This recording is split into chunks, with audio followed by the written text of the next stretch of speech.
He's been hurting all last night. And I said, can't you give him? I said, you know how long it takes to get that uh, nurses on the ball And to you get give kind you of a way shot, behind and you're way behind the curve too with that And pain. he said, I sure can. But he said, you got to have some help to get him out of the car. And I said, yeah, we'll get that. And so he gave him a shot, and I took him on over there. Well, it was noon before they would even hardly see him, Noon, huh? you know. So if he hadn't had that shot, it would have been so terrible. But anyway, he had that rare type blood, and he had to have transfusion to set up, you know. And we took a long time, so we didn't even get in the hospital that day. It was have to wait till the next morning, but to get the blood. And wow, that's hard to manage. because he had to come from San Francisco, the blood he had. And so anyway, I went in, and Johnny come over, and he come stayed with him, and then he went home. The next day he took Natalie home with him and left him. Uh, she stayed all night there, and I had the nurse was so busy. They said they're so busy. I said, well, I can give him a bath. I said, just give me the linen and I'll give him a bath. Good. You know how to do that. You've done that a few times. So she said, oh, would you? And so she was happy that I did that. So I got him, give him his bath, and got him all cleaned up. But he was so miserable, and he was. I could see he was getting more yellow. The yellow jaundice shuts up when you have that blood poisoning, huh? A gallbladder problem like that. And so anyway, it was the night. It was it was so late. They decided to wait till after dinner to do the somebody else was because they think it'd be a longer uh, thing for Al, and so uh, and so I stayed with him all day and all night, and then uh, uh, it was about 9 o'clock then before they finally got him in surgery on Tuesday.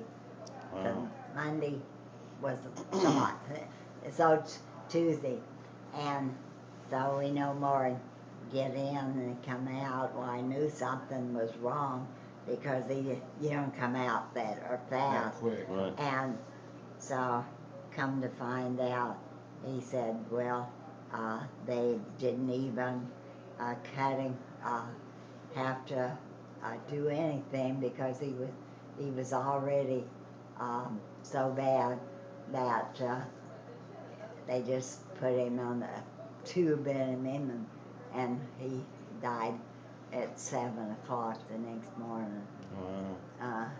But I was going to tell you, Gladys, John had had surgery that day on his both hands. He had carpal tunnel syndrome on both of the hands, and he had at the hospital up San Francisco, and then they come on out. So it was getting about pretty late when they got here, about midnight, and but anyway, Al had gotten him in the bed and all, but he just breathing real hard. Well, I was so tired. I'd been on Jeez, how many days? Yeah. so long, and my legs was hurting so bad, and I lay out there, and I laid down on a bench there on the outside of the intensive care, and Gladys was there with me, and she sat there, and she, I was pretty close to morning anyway, uh, and so sure enough, uh, I guess about 6 o'clock, the doctor come in, and she said, she she asked me if he wanted to get up. Said the doctor's here. I said maybe you want to see, and I said sure I did. So I got up and went, and he his color turned perfectly good. He wasn't yellow at all, and and he began. He couldn't talk with that tube, but at least he could. With his eyes, you could see he was talking in his eye. He squeezed my hand. I asked him, to squeeze my hand, and I could feel he did that. And the doctor talked to him, and he sounded good.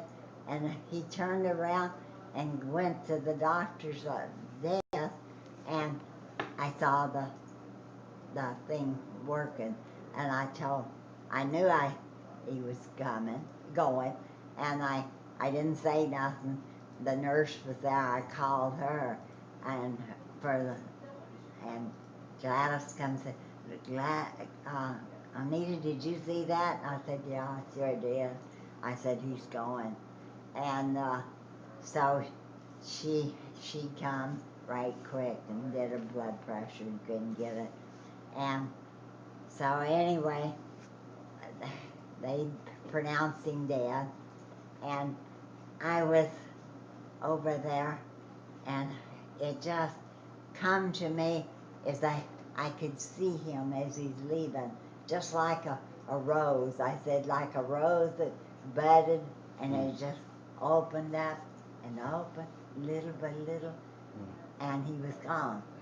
And I said, I know that was God's sign of showing me. And sure enough, Gladys, she said that she saw the same thing. Oh, wow. And I said, well, that just goes to show you that the angels just come to take him away. And it was a beautiful experience. But you can't explain that to some people. No, you have to experience it. And that's the way mom, Bev's mom was that way. Huh? That's the way Bev's mom kind of went real Yeah. peaceful, where they went in the room and said it was, it was just really, peaceful. They knew that she was with God, Right. that she went and, one time, Nancy, she's like a stepmom to Bev and I. When her mother died, she raised up in bed. She was like in this coma, and she Yeah. raised up in bed like this, I know. and like 3 times, and then she was dead. She had her hands up like she was Yeah. going, reaching out to somebody. Well, when And she hadn't communicated with anybody, like in several days. When Uncle Larry, he did the same thing. He was just praising the Lord and and and singing and praising the Lord when he died, and Now that's the way to go out. that's the way to You go out like that, and then you go on the other side. You just one side to the other and side. that's the way John. They said with John, he come in that day. They'd put that toilet in that apartment he made at Bellingham, and he finished that day. That was the last thing they'd like having that apartment finished. He had told Michelle on that morning that his legs was just so weak he couldn't think he'd go upstairs very much more. And so anyway, he went. They did that toilet and bathroom, and he come in, got dressed, cleaned up. He went, stays hungry. He went in a bowl of beans, and I don't know. He told me now what he had, but something I had fixed that he wanted, and and then he was tired. He just gonna go over there on the couch. He had a couch,